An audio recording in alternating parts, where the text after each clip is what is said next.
Bien, como dije, estoy feliz y agradecido. Y la verdad que es un placer conocerle a cada uno de ustedes. Siempre es un gusto para nosotros. Y creo que tiene que ser un sentir mutuo el poder conocer hermanos de diferentes lugares, de diferentes partes, como también se expresaba de este lugar. Y que hay más hijos de Dios, más hermanos que también esperan esta, como dice Tito, a mí me encanta la carta del apóstol Pablo, Tito, aguardando esta esperanza bienaventurada, la manifestación gloriosa de nuestro Salvador Jesucristo. Y creo que si hay algo que a nosotros nos mantiene firmes, si hay algo que a nosotros nos mantiene seguro, porque la palabra esperanza de la traducción dura es la afirmación más segura que hay. Tenemos una esperanza que no avergüenza, dice el Escritura, sino que esa esperanza nos mantiene firmes, porque aguardamos el regreso de aquel que dijo que un día iba a venir, el hermano citó hebreo, con un poquito y el que ha de venir vendrá, no tardará. Y confiamos, esa es nuestra seguridad, esa es nuestra certeza de que un día vamos a estar con él. Y seremos, dice la Escritura, como Él es, porque le veremos tal como es. Amén. Así que muy feliz, muy contento estoy de participar con ustedes. Y la verdad que quiero redimir el tiempo y quiero que pasemos rápidamente y indaguemos un poco en la palabra del Señor. Y para ello yo le voy a invitar que abra sus escrituras en la segunda epístola de Pablo, en la segunda carta de Pablo a Timoteo. Segunda de Timoteo, vamos a leer un pasaje, creo que muy conocido por cada uno de nosotros. Capítulo 2. Y vamos a mirar nada más que dos versos. Segunda de Timoteo, capítulo 2. El título del mensaje del día de hoy se denomina El sufrimiento del discípulo cristiano. Y si hay una palabra, y voy a hablar externamente a lo que es el ámbito cristiano, si hay una palabra que la gente, el mundo, si hay una palabra que el ser humano no quiere escuchar, aborrece, la desprecia, le causa pánico, le causa escalofrío, es la palabra sufrimiento. Y usted podríamos decir, estamos hablando de los que son externos, no, pero si hoy en día también dentro del círculo cristiano hay muchos que no quieren escuchar esa palabra. No quieren. Para ellos, sufrir es sinónimo de no tener a Dios. Hay muchos pseudo cristianos, muchas personas que tienen un concepto equívoco de lo que es el sufrimiento, de lo que es sufrir por Cristo. Y vamos a mirar, de alguna manera, brevemente, vamos a mirar el día de hoy que el sufrimiento es parte de la vida cristiana. Es una de las, a mí me gusta una frase maravillosa, siempre la recuerdo, y sé que hay tres cosas que nos acercan a Dios. Una es lo que vamos a hacer ahora, leer la Escritura. Amén. En el contexto de Jesús hablándole a los fariseos, en el capítulo 5, verso 39 del libro de Juan, dice escudriñad las Escrituras. ¿Saben por qué ustedes escudriñan la Escritura? Porque ellas son las que dan testimonio de mí, y saben que en ellas también tendrán ¿qué cosa? Vida eterna. La palabra escudriñar significa examinar minuciosamente una cosa y su contenido. Amén. O sea que cuando nosotros indagamos en la palabra del Señor, nosotros profundizamos en la palabra del Señor, es tan importante para todo cristiano conocer la palabra de Dios, pues si no conocemos la palabra de Dios, no podemos hablar de Dios. Nadie puede hablar de alguien que no conoce. Y si hay alguien que manifiesta quién es Dios, si hay alguien que manifiesta también el plan de salvación, si hay algo que manifiesta la obra redentora de Dios, el sacrificio sustitutivo de Cristo, todo eso lo manifiesta la palabra de Dios. O sea que es tan importante para nosotros conocer, y una de las cosas que a nosotros nos acercan a Dios es su palabra. Otra de las cosas que también nos acercan es la oración. Es importante. Tesalonicenses nos dice en el capítulo 5, el verso 17 en adelante, ora sin cesar. O sea que hay otras cosas que nos mantienen en comunión con Dios, que es la oración. La palabra, la oración, y la tercera es la que no nos gusta escuchar, es el sufrimiento. Porque es necesario que a través de muchas tribulaciones obtengamos ¿qué cosa? La vida eterna. Amén. Y la Escritura dice que si el justo con dificultad se salva, ¿dónde irá a poner el impío y el pecador? O sea, el sufrimiento es parte de la vida cristiana. Y esto es algo que nosotros tenemos que tener en claro. Ahora, el sufrimiento, según el marco bíblico, no es malo. No es malo para nosotros. No. ¿Sabe qué es lo que hace el sufrimiento? Cuando nosotros sufrimos por Cristo, cuando nosotros sufrimos por el Evangelio, no estamos mostrando otra cosa que sino en la línea de camino que Jesús llevaba. Pablo dice, llevo en mí las marcas mías que he sufrido yo, porque yo no. Llevo en mí las marcas de quién. ¿Y quién las padeció? Pablo. Pero es la continuación de lo que Cristo padeció. Amén. Entonces, vamos a mirar el día de hoy un tema tan maravilloso, porque este tema, aunque tenga, vamos a hablar del sufrimiento, uy, no me digan que vamos a hablar de sufrimiento, no quiero saber nada, demasiado problema tengo en mi casa, demasiado problemas tengo con la economía, demasiado tengo problemas viviendo en un país donde sufrimos la inseguridad, y que usted, hermano, me venga a hablar del sufrimiento, no tengo ganas. Pero déjeme decirle que el sufrimiento que usted padece externamente a las Sagradas Escrituras no tiene nada que ver con lo que es sufrir por Cristo. Todos los que sufren por Cristo sepan que van a ser consolados por ese regalo que acaban de mencionar mi hermano. Hay un consolador y nadie que sufra puede ser consolado. El que no sufre no puede ser consolado. Y el consolador está para eso, para consolarnos en todas las aflicciones de las cuales la Escritura no nos deja sin advertirnos. Jesús fue claro, muy claro, y dijo, en el mundo tendréis aflicciones. Amén. Pero dijo, confiar. Esa palabra es importantísima también para todo creyente que está dispuesto a sufrir por Cristo. Confiar. Y esta palabra nos tiene que dar muchísima seguridad. Dice, yo, o sea, no ustedes. Yo he vencido. Amén. Gracias. ¿Tenemos Timoteo? Perdón por la introducción, pero me emocioné con el... Segundo de Timoteo, capítulo 2, verso 11. Y esta palabra es contundente. Y nos tiene que dar muchísima esperanza. Y dice así, palabra fiel. ¿Cómo dice? Fiel. Palabra fiel. Repítala conmigo. Palabra fiel. ¿Sabe qué significa esta palabra fiel? Que es segura. Se cumple. Que es, exacto, es segura. Tiene un cumplimiento. Es inamovible. Inamovible. No está hecha porque sí. No. Palabra fiel es esta. Si somos muertos con Él, también viviremos con Él. Ahora escuche el verso 12. Si sufrimos, también, ¿qué dice? Reinaremos. Reinaremos con Él. Ahora, viene este contrasta. Esto contrasta lo que antecede. Si le negaremos, Él también nos negará. Padre Santo, Señor de los cielos, gracias te damos por poder leer tu palabra, Señor, y te pedimos en esta hora, Señor, que agudices nuestros sentidos espirituales para que podamos no tan solo ser oidores de tu palabra, sino también hacedores de ella. Gracias por cada uno de tus hijos aquí presentes, Señor, por aquellos que son miembros y por aquellos que por primera vez, Señor, han llegado. Señor, la obra redentora y vivificadora de tu palabra sea actuando, Señor, en cada uno de nosotros, Señor. Necesitamos oír tu palabra. Ella es fiel para nuestra vida, Señor. Ella es la que produce en nosotros, Señor, una fe, Señor, llena de convicción, Padre Santo. Te pedimos en esta hora que tú nos guíes. Te lo pedimos bajo la fe de tu Hijo Jesucristo. Amén. Amén. Amén, Señor. El sufrimiento. Tenemos que entender que en los contextos o en el contexto que se escribe en la carta de Timoteo es un contexto de persecución. Amén. Persecución. La iglesia del primer siglo sufrió mucha persecución. ¿A causa de qué? A causa de Cristo y de su evangelio. Amén.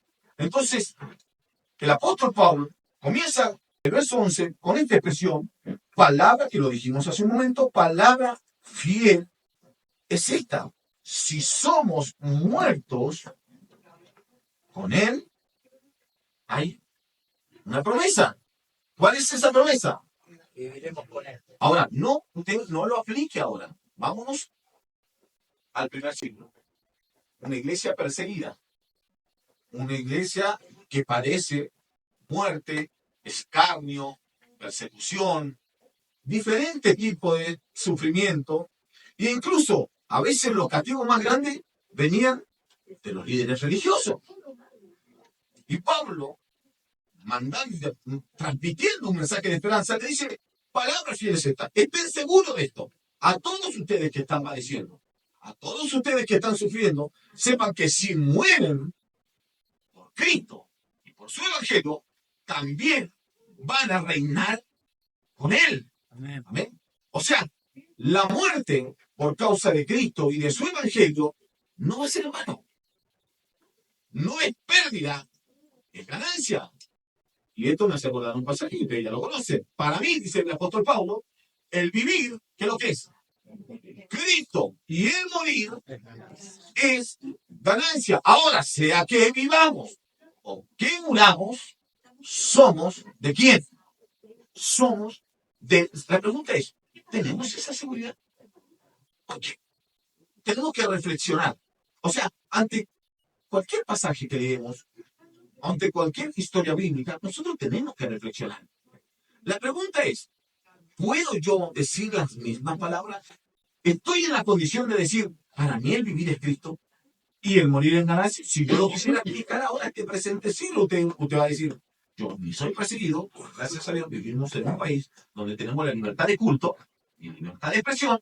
Entonces, ni soy perseguido, ni soy encarcelado, ni tengo riesgo de vida por anunciar o predicar el Evangelio. Pero ¿cuáles son los otros riesgos que se nos presentan?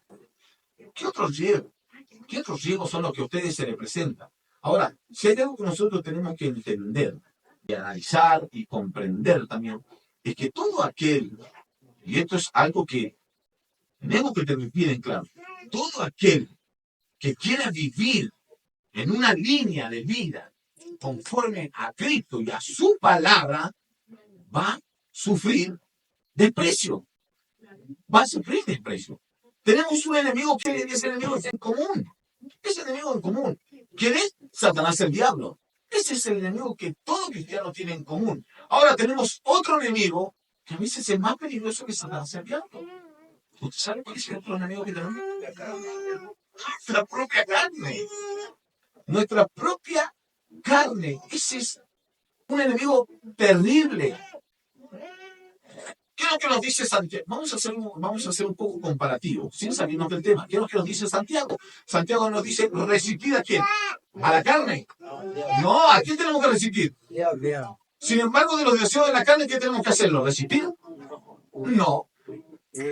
Huye. Ahora, fíjese la diferencia entre uno y otro. Satanás, tienes que resistirlo. Resistir al diablo, pero antes de resistir, vamos a un verso anterior que dice, someteos pues a Dios, resistid al diablo y de vosotros, ¿qué dice? Huirán. Sin embargo, de las pasiones nos aconseja no resistirlas, huir de las pasiones. Me encanta el imperativo que utiliza el apóstol Pablo en el libro de Gálatas, capítulo 5, verso 16. Dice, digo pues, que es una oración principal, y después dice, andad, imperativo. Ese es imperativo del verbo activo, andad, en el espíritu. ¿Qué dice? Andad en el espíritu. Y después dice, ¿y qué dice? Usted sabe que cuando sigue la oración, dice, y no satisfagáis los deseos de la carne. O sea, no es que usted debe andar en el espíritu y también tratar de no satisfacer los deseos de la carne. No, la promesa es que si usted anda en el espíritu, no va a dar lugar a los deseos de la carne. Por eso es imperativo que nosotros andemos en el espíritu. A mí, mire, yo cuando escuchaba al hermano que contaba todo lo que contaba, pensaba, y él decía, hemos sentido la presencia del Señor y parecía que ya estaba todo. Cuando nosotros andamos en el Espíritu, pero o sea que el problema es andar en el Espíritu, para no satisfacer los deseos de la carne. Y sabe, usted dice, pero ¿cómo me doy cuenta? Analice su vida. Prioridades, eso se llama prioridades. ¿Cuáles son sus prioridades? ¿Cuáles son mis prioridades? ¿Cuáles son nuestras prioridades? Nuestras prioridades marcan qué es, cuál es nuestro camino. Marcan cuál es nuestro camino. La vida de un verdadero discípulo de Cristo está marcado de sufrimiento.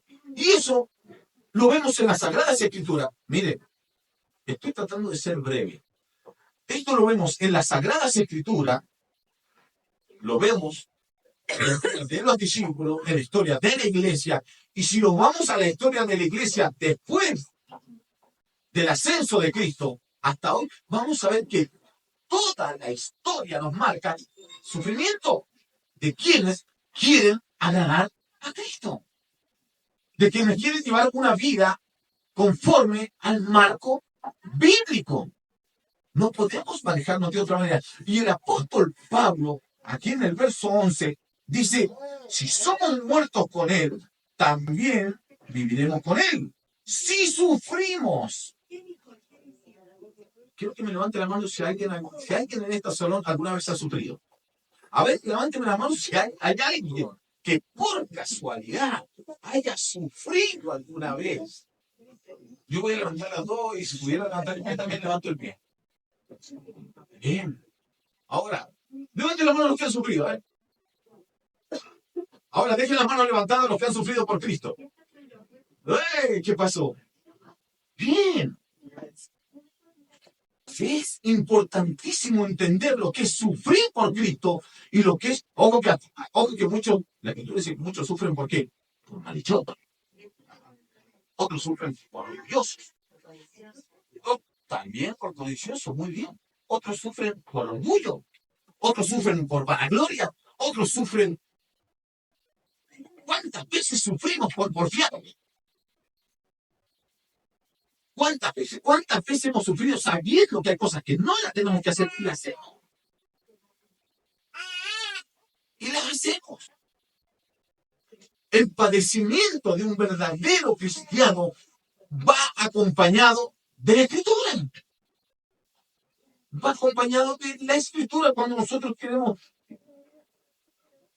Me encanta el pasaje de Lucas, cuando Cristo habla de lo que es llevar la cruz. Es maravilloso.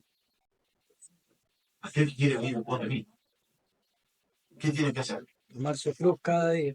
No, exacto. Vio que nomás, yo también lo hacía así. Yo también decía, el texto, ¿quién tiene que hacer? Tomar su cruz. No. Antes de tomar la cruz, tiene que hacer algo que es dificilísimo. Negarse a sí mismo. Es muy difícil. Porque ¿sabe qué es negarse a sí mismo? Dejar mis ideologías, dejar mis pensamientos, mis criterios, mis idiosincrasias. Negarme a mí mismo es decir, aquí está mi voluntad, Señor, y la pongo a tu voluntad. Y ya no es mi voluntad, sino la tuya sobre la mía. Entonces, cuando yo hago eso, recién ahí puedo tomar la cruz y seguirlo.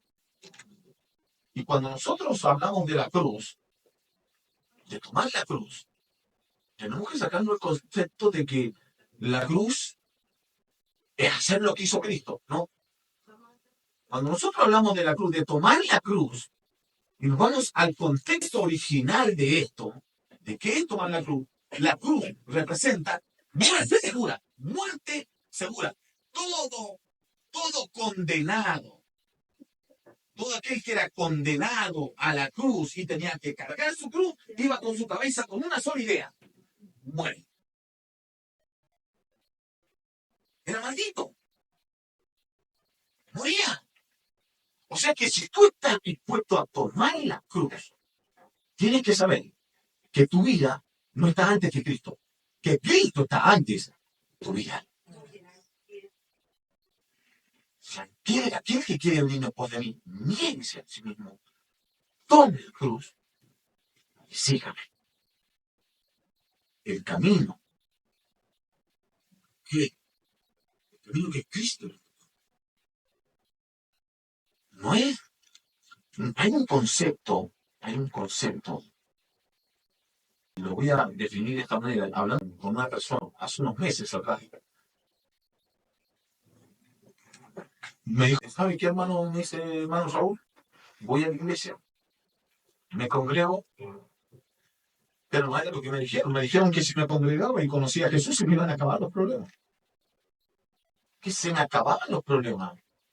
Y me empecé a congregar con ese concepto. Y los conceptos o los preconceptos que nosotros nos armamos, lejos de la escritura, nos van a llevar a puras decepciones. A puras decepciones. Nos van a hacer decepcionarnos del hermano, nos van a hacer decepcionarnos de la iglesia, nos van a hacer decepcionarnos del pastor, nos van a hacer decepcionar de la hermana que está al lado, de la hermana que porque yo pensé que era esto, porque yo pensé, y lo único que se forma en nuestra cabeza es yo pensé, y no lo que dice la escritura. No. Fíjese, pastor, le cuento así brevemente, hace unos días me encontré con un pastor, estaba trabajando, me encontré con un pastor amigo, y me dice, hermano, tuvimos una charla y me dice, estoy pasando por unos problemas terribles, con el cual también pido a Dios que lo ayude muchísimo, porque la verdad que está pasando por unos momentos muy difíciles, y estoy pasando por unos momentos difíciles, y lo peor que ahí tengo hermanos que están decayendo, están flaqueando, porque eso nos pasa a todos, eso nos pasa a todos, todos están en alguna parte de nuestra vida cristiana, sufrimos bajones, todo en una parte de nuestra vida cristiana nos sentimos mal, pero siempre es importante acudir a Dios, es importantísimo llegar a sus pies, es importante saber que ahí tenemos la respuesta, es importante que el refugio está en Él, es importantísimo. Y yo le decía, pastor, me decía, ¿me puede dar un consejo? Y sí, en este momento puedo, porque en otra ocasión, o yo necesitaré el consejo de alguien, como lo he necesitado, y sobre todo con el proceso del cual les hablé, necesité muchísimo. El proceso que les hablé hace un momento de donde nosotros estamos y a donde estamos ahora, no se imagina la cantidad de consejos que yo necesité. Porque no llevé un año, no llevaba 2 años dentro de la iglesia, llevaba más de 20 años. Y para mí personalmente, como le fue también para mi hermano, porque por ahí lo compartíamos, lo charlábamos, era una lucha constante en mi mente, decir, ¿qué es lo que me está pasando? Que no es con lo que yo fui enseñado, no son mis costumbres, no es mi ideología. ¿Qué pasó? Y pero que cuando Dios viene, todas tus ideologías, todos tus pensamientos, todas tus ideas se tienen que ir y se impone lo de que Él quiere hacer. Entonces, yo le decía a este pastor, confía mucho en el Señor. Pídale al Señor, confía en las personas que Dios ha puesto a su lado para orar, para ayudarnos. Porque la vida del cristiano es eso, es de sufrimiento. Irán andando, ¿y qué más? Y cantando, y saltando, y alegrándose los que llevan la preciosa semilla. No, irán andando y llorando. Llorando. Pero tenemos una promesa, vamos a ser consolados. Hay una promesa. Que Dios, ¿qué va a hacer? Libro de Apocalipsis, enjugará toda lágrima de sus ojos. De sus ojos. Mire, quiero que miremos Romanos. Vamos a mirar, y quiero tomarme el tiempo para que leamos. Romanos capítulo 8, perdón.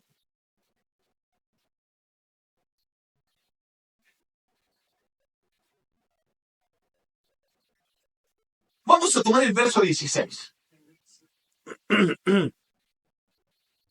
Y comienza diciendo que hay alguien que da testimonio a nuestro espíritu de que somos hijos de Dios. ¿Quién es? Ese es el regalo del que hablaba nuestro hermano, el Espíritu Santo. El Espíritu, dice, da testimonio a nuestro espíritu que somos hijos de Dios. Verso 17, ¿qué dice el verso 17? Y si hijos, ¿qué somos? Escuchen bien. Y si hijos, esto es maravilloso, también herederos de quién? De Dios. Y coherederos de quién? De Cristo. Coherederos de Cristo. Amén. Ahora, miren qué maravilloso. Si hijos, también herederos. Herederos de Dios y coherederos con Cristo. Sí es. Mira esta afirmación. ¿Sí? Sí es. Cualquiera es heredero de Dios. Cualquiera es coheredero con Cristo. No. Como dice, Sí es. si es, díganlo todos juntos, a ver. Si es Que partemos juntamente con él. juntamente con Él, promesa. ¿Para qué? Para que juntamente seamos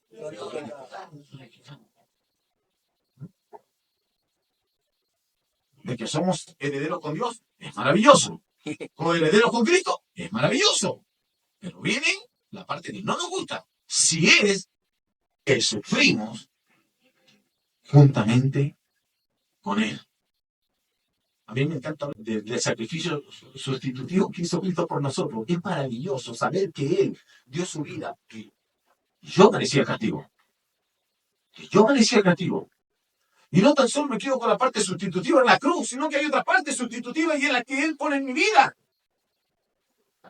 Pablo dice, Gálatas capítulo 5, verso 20, que dice, a ver, con Cristo. ¿Cómo estamos? Qué linda parte sustitutiva ahora. Y ya no vivo, Exacto, ya no vivo yo. más vive Cristo. Ese Raúl que hacía lo que quería, que andaba como quería, ya no vivo yo, más Cristo vive. ¿En quién? En mí. ¿Lo puede decir usted? A ver. Más Cristo vive en mí. Estoy juntamente crucificado con Él. Él padeció por mí. Él sufrió por mí. Este acto maravilloso que acabamos de decir nos recuerda todo eso. Que Él dio su vida por mí. Que Él derramó hasta la última gota de sangre por mí. Que Él sufrió cardio por mí. Que Él fue crucificado, que fue traspasado, que fue coronado, que fue clavado. Lo hizo por mí. Y gloria a Dios por lo que hizo por mí y por lo que hizo por usted. Pero no tan solo ahí me quedo. Ahora Él vive en mí. Y eso, ese sacrificio sustitutivo, ya no es mi vida, ya no es mi expresión. Es Cristo morando en mí y es su imagen en mí. Todo eso. Y cuando nosotros suframos, y termino con esto, cuando tú te encuentres en momentos de padecimiento, cuando tú te encuentres en momentos de dificultad, cuando sientas que todo anda mal y que estás padeciendo y lo estás haciendo por Cristo y lo estás haciendo por su evangelio, jamás utilices la palabra por qué. No digas por qué. No le digas al Señor por qué. No. No se lo digas. No. Cuando te encuentres en situaciones ahí, recuerda lo que dice la palabra de Dios allá en el libro de Juan. Que antes que te lo hicieran a ti, se lo hicieron a Él. Y si te lo hacen a ti, es porque se lo hicieron a Él. Recuerda eso. Recuerda que Él primero padeció. Que Él primero sufrió. Que Él llevó todos nuestros pesares, nuestros dolores. Cargó con todos nuestros pecados. Y sufrió por todos ellos. Y hoy si tú sufres por Él, es porque Él sufrió primero. Pero tienes una ventaja. Hoy tienes a alguien que no tan solo te consuela, te fortalece, te guía, no te deja caminar solo, conduce tu vida, te acerca a Dios y te lleva a la imagen de Cristo. Su nombre es Espíritu Santo. Entonces, a ver, ¿qué es lo que debo hacer yo en el momento de aflicción? ¿Qué es lo que debo hacer? Hermanos, no os sorprendáis cuando lleguen diversas pruebas, como si algo raro estuviera pasando. No. sino que entiendan que así como ustedes padecen, en distintas partes del mundo hay muchos hermanos que también padecen por esta misma causa. Pero tenemos una afirmación que es segura, una esperanza. Una esperanza. Palabra fiel es esta. Que si sufrimos por Él, y si sufrimos con Él, reinaremos también con Él. Y esa esperanza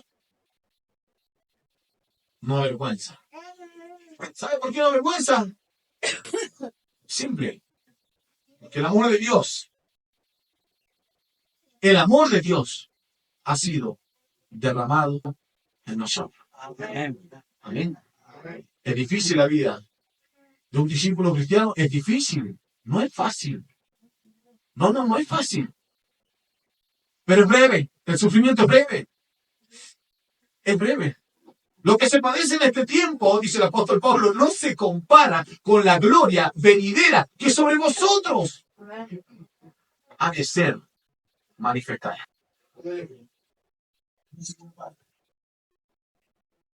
Aguárdate, confía en Él, aférrate con todas tus fuerzas en Él.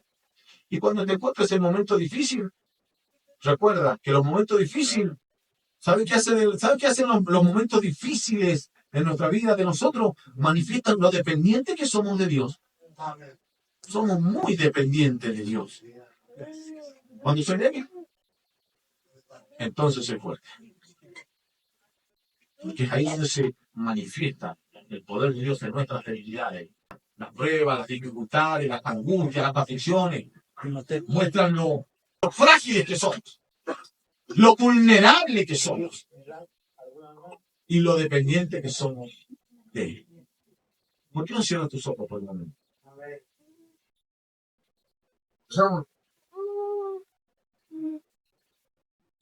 Y pensamos en esas veces que nos ha tocado. Pero no hay nada más maravilloso para un verdadero creyente, un hijo de Dios, que saber que en los momentos de dificultad, en los momentos de prueba, en los momentos de angustia,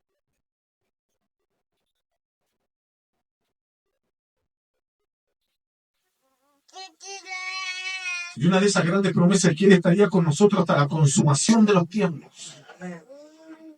Que no te dejaré ni te desampararé, sino que estará contigo. Y creo que bajo esos estándares tú tienes que decirle hoy al Señor, Señor, gracias. Padre, gracias porque en los momentos difíciles tú estuviste ahí. Tú has estado, estás y estarás. Amén, Señor. Con todos aquellos que son fieles a tu palabra, Señor. Que son fieles al Evangelio. Señor, gracias. Porque los momentos que pensé desmayar, caer, darme por vencido, tú me levantaste. Y fuiste fiel a tu palabra, Señor, que aunque yo he sido infiel, tú permaneces fiel para siempre. Por eso, gracias. Y te pedimos en esta hora que tu palabra haga vida en cada corazón. En todo aquello, Señor, que han escuchado de ella. Y que socorras a todos aquellos que en diversas partes están pasando momentos difíciles. Pero tu palabra nos insta y nos estimula a orar los unos por los otros. Con amor, con sensibilidad, Señor. Gracias te doy en esta mañana por cada uno de mis hermanos. Tú conoces los corazones, pues tú eres el que indaga en cada uno de ellos. Conoces la necesidad de cada uno de tus hijos, aquel que en este momento necesita de ti. Tú lo sabes.